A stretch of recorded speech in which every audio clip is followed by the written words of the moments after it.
में गइलू हो तू तो जान अब डोलिया में गइलू हो अपना दीवाना के जियाते मुआवलू हो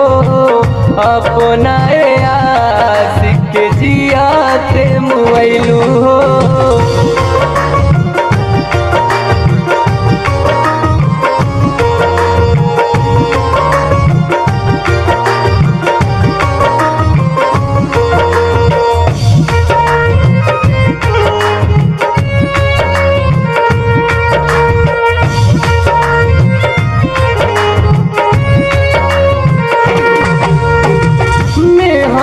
हाथ में काहे रचलू हमारा बारे में तू ना सोचलू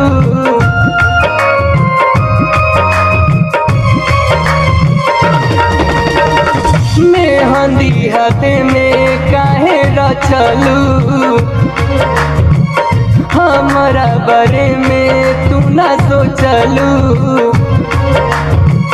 दूसरा के नाम के चूड़िया पहनलू हो दूसरा के नाम के कंगना पहनलू हो अपना दीवाना के जियाते मुआवलू हो अपना आशिक के जियाते मुआवलू हो।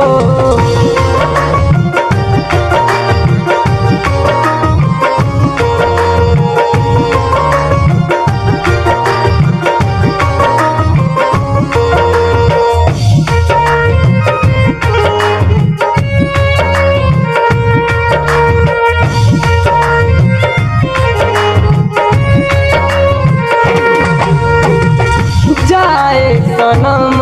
हर जाई हमारा से कैलू बेवफाई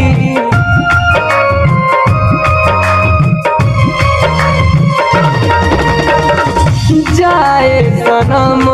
हर जाई हमारा से कैलू बेवफाई अपना के छोड़ तू घर के अपनैलू हो विपिन के छोड़ तू राजू के अपनैलू हो अपना दीवाना के जियाते मुआवलू।